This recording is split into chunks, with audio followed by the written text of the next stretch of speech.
Talvez o governo consiga arrecadar mais, agora monitorando as transações feitas via Pix, né? Eu queria até Porque entrar tudo depois que desse você papo for aí. transferir que dê mais de 5 mil, e não é você fazer uma transferência de 5 mil. Se você faz 10 Pix de R$ 500 no mês, e um de R$ 500 de um centavo, você já está sendo monitorado. Fez isso em um mês, não fez no resto, você está sendo monitorado. Para PJ, 15 mil. Então pode ser que o governo consiga arrecadar mais de pessoas que não pagavam impostos como deveriam. É o cara que ele é informal, ele não quer ter um trabalho formal porque ele está no Bolsa Família, ele fica na informalidade, mas na verdade quando está vendo que ele está ganhando era para estar pagando 15% de imposto, por exemplo. Então disso pode vir um boom de arrecadação a ponto de você ter esse déficit de 0,5% do PIB sendo zerado. Só que isso é no primário, porque vamos lembrar que o governo é igual uma empresa na contabilidade. Você tem a arrecadação, você tem os gastos. Aí você tem o resultado primário, que seria o EBITDA de uma empresa. Só que depois vem a parte financeira, que é o resultado da dívida. Dívida alta, crescendo a juros altos. No final, a gente tem um déficit nominal gigantesco. Se a gente zera o primário, ainda tem 800 bilhões, 900 bilhões de nominal. Então, essa dinâmica é muito difícil de ser mudada. Eu sou um cara que, estruturalmente, eu não sou otimista com o Brasil. Eu acho que esse ano pode ser um ano melhor do que ano passado, espero que isso venha acontecer. 2026 pode ser um ano interessante, dependendo do que venha acontecer. Mas acho que no longo prazo, cara... Já experimentou olhar o PIB do Brasil em dólar? Não. A gente está crescendo 3,5% em real. Olha em dólar. Não tá Que crescendo. triste, hein? Cara, não, tá diminuindo muito. Não Tá tá diminuindo crescendo. 20%. Não, mas até mesmo isso que você falou, tipo assim, desse exemplo, o cara que tá no mercado informal e ganha o Bolsa Família, esse cara ele só vai receber uma multa da Receita e não vai pagar nada. Porque se ele já não pagava antes, já tem um nome sujo, uma multa a mais ou outra. Eu acho que as coisas só vão, entre aspas, piorar. Porque eu acho que essa parada que eles vão fazer no monitoramento de cartão de crédito e Pix, tem uma classe ali que realmente deve estar sonegando e fazendo alguma coisa errada, que vai sofrer e vai pagar. Mas a grande massa só vai ter uma dívida a mais. Só vai ter uma dívida a mais. Vamos ver, né? Porque acabou de acontecer, né? Eu tenho 2 pontos sobre essa história do Pix. Não era o tema aqui, mas muita gente tá mandando mensagem, né? Perguntando, e agora? A galera tá tal? preocupada, tem gente Tá levando preocupada. multa já. Já tem gente levando multa. Não, que isso, cara. Cara, eu sigo alguns contadores, tem uma galera que no final do ano passado, parece que a Receita já tava pegando algumas coisinhas já que a galera tava levando multa. Mas não é relativo a isso, Não. porque isso começou agora em 1º de janeiro. Não é relativo a isso, mas... Já é de outra coisa. O Já cara é já de tá outra preocupado. coisa. Será que vai pegar mais isso? É, O que pode acontecer sobre a história do Pix de 5 mil é que vai ter muita gente tendo que se explicar sem ter feito nenhuma cagada, sem sonegar. Vou pegar o exemplo aqui, o pedreiro. Pedreiro na tua casa. Você combinou com ele vai fazer lá uma parede e tal, R$1.500. Aí ele te liga um dia, ô, seu Kaique, tá precisando aqui de um fio, do não sei o que, não sei o que. Aí você, cara, eu vou fazer aí, te faço o Pix, você compra lá.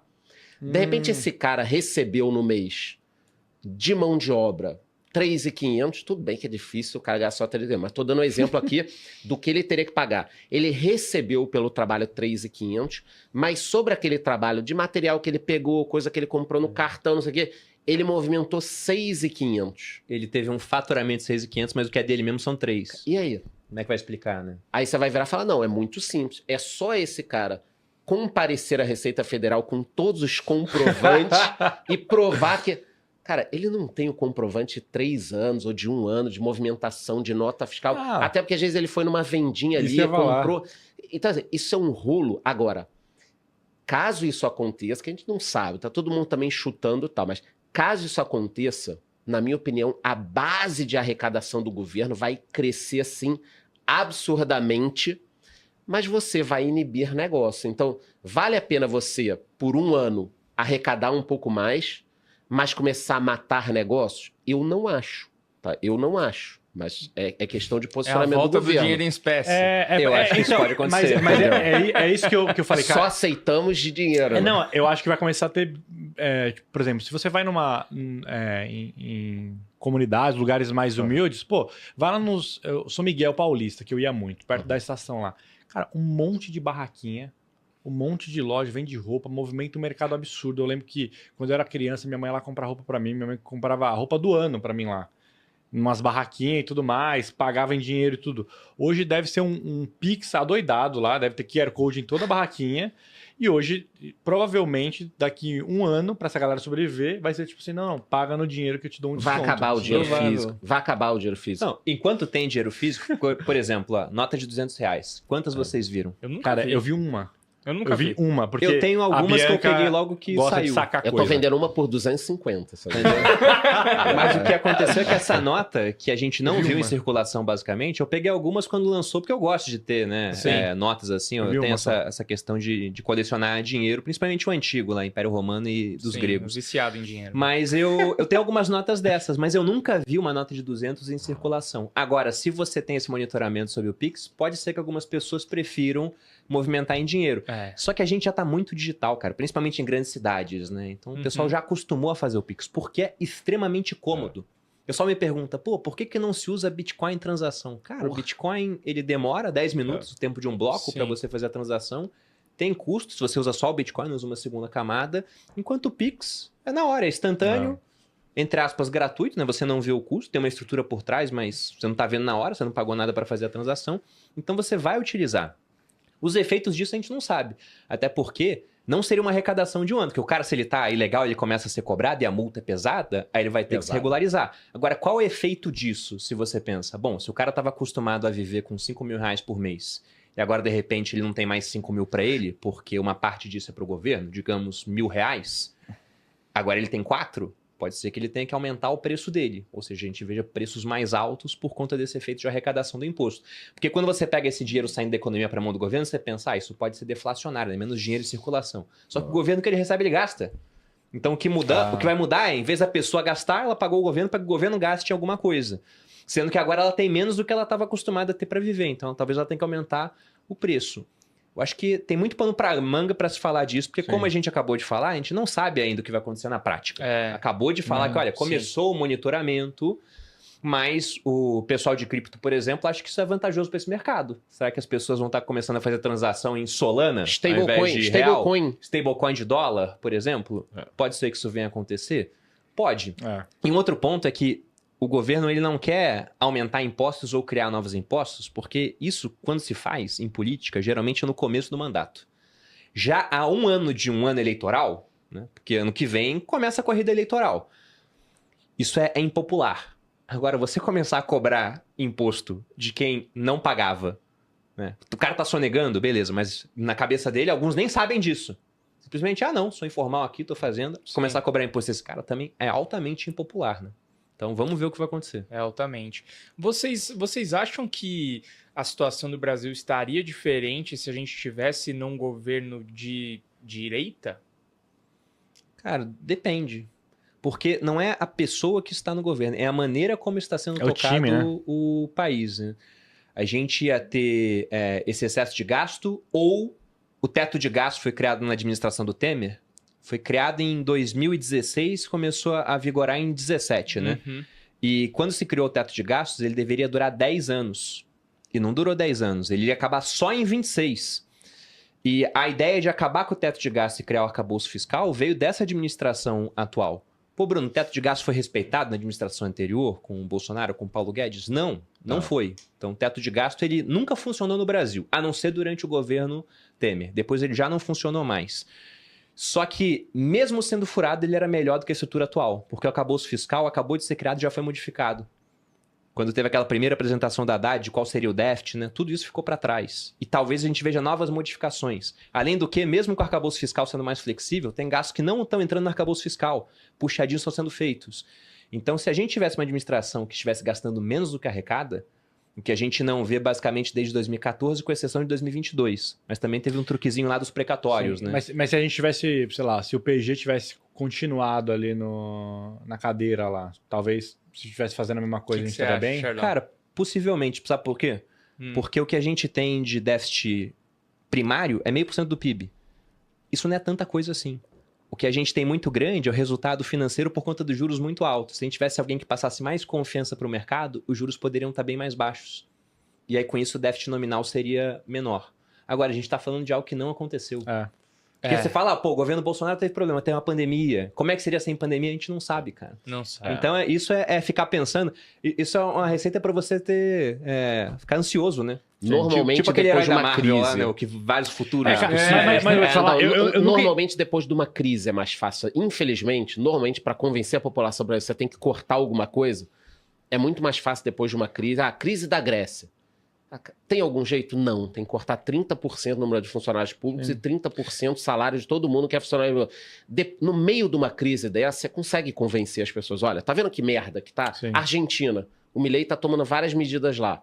Agora ele consegue tomar as medidas e ainda ficar no cargo. Se tivesse tudo bem, como é que você vira para as pessoas e fala, olha, eu tenho que cortar isso, isso, isso? Não tem que cortar. Não dá para fazer isso agora. Então, infelizmente, depois de uma crise, por isso que o Temer conseguiu passar a reforma trabalhista, previdência, tudo, porque todo mundo estava olhando passou, né? a crise da Dilma.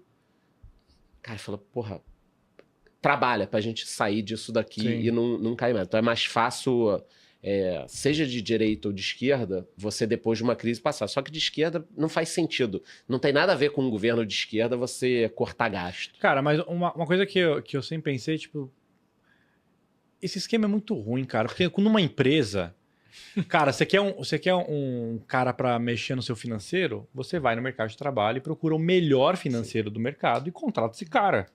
Desde que você tenha capacidade É para isso. isso. Mas por que no governo a gente não faz não existe uma parada para fazer isso? Tipo assim, cara, quem é o melhor cara? Se diz profissionalizar o negócio. É, o profissionalizar. É tipo assim, não, esse cara tem tudo que precisa, ele passou na prova XYZ, ele passou no concurso, quais são as qualificações Você tá dele? insatisfeito com a Haddad, é isso? Não, eu tô insatisfeito com todo mundo.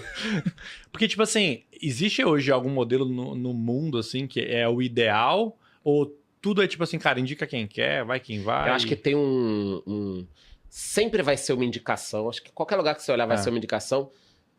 Mas se tiver uma boa vontade do governante, no mínimo, ele vai procurar alguém com skill para aquilo ali, que entenda um pouco, que foi o caso, por exemplo, do Paulo Guedes.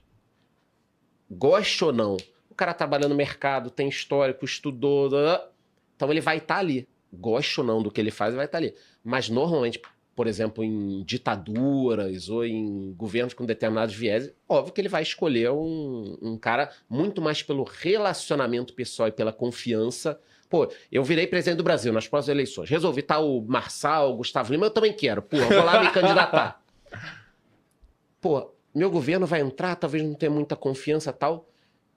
É melhor eu pegar alguém que eu confie para aquele cargo do que um sujeito que tem muita credibilidade naquela área, mas que não vai me respeitar numa reunião, que eu vou virar e falar, faz o seguinte, cara, diminui essa receita aqui, muda isso. Cara, não, isso aqui é uma idiotice. Pô, faz aí, cara. Então, a confiança ela vai ser muito importante. Eu acho que a gente tem que pensar em questão de estímulos também.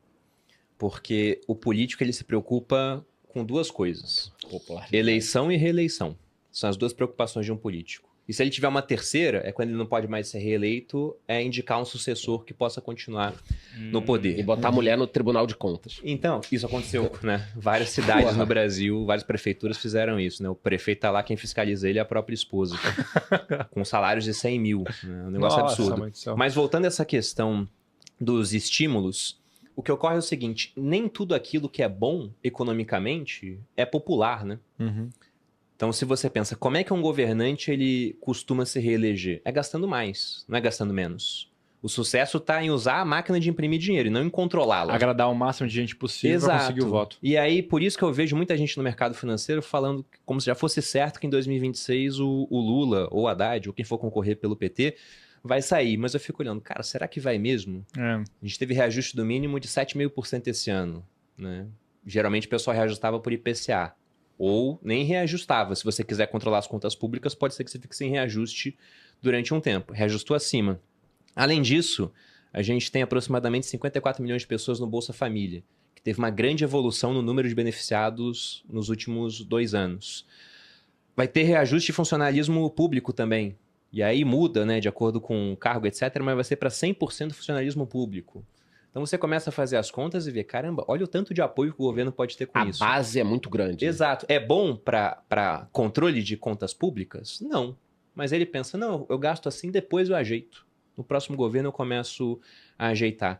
Então, um dos males que a gente tem nas democracias não é uma questão de Brasil, isso acontece no mundo inteiro. É o fato de que você sempre tem, chegando próximo à eleição, esse pacote de benesses para aumentar a popularidade do governante para que ele possa se reeleger ou indicar um sucessor. Aí o pessoal fala, pô, vamos acabar com a reeleição. Não muda. Porque para o cara conseguir reeleger, é mais fácil, ele precisa de menos popularidade do que para eleger um sucessor. Então pode ser que ele gaste até mais para conseguir esse mesmo efeito. Esse é o preço que a gente tem na democracia. Isso faz parte. Sim. Não é uma questão de este governo faz isso, é uma questão de como funciona quem está com a máquina estatal na mão. Sempre vai acontecer. Essa conta chega pra gente. Porque se o governo tem que gastar mais e não arrecadou o suficiente, como é que ele vai fazer? Cara, vai ter que emitir mais dívida pública, é a dívida pública crescendo cada vez mais, né? Daqui a pouco vai bater 100% do PIB ao longo do tempo, o cara vai ter que criar mais moeda, e aí você tem a desvalorização do dinheiro. Se tem mais dinheiro em circulação para comprar o mesmo número de bens e serviços, ele vai comprar cada vez menos. Então isso sempre vai acontecer, cara. É o que eu escrevi no meu livro, né? Não adianta esperar que venha um herói, um ungido que vai mudar a situação. Porque se quando ele for tentar a reeleição, ele não fizer a mesma coisa, ele está em desvantagem contra aqueles que fazem. Eu vou dar um exemplo factual. Partido Novo no Brasil não usa fundo eleitoral. Se você pega a eleição, o Novo ele diminuiu de tamanho. Na última eleição que a gente teve para a Câmara.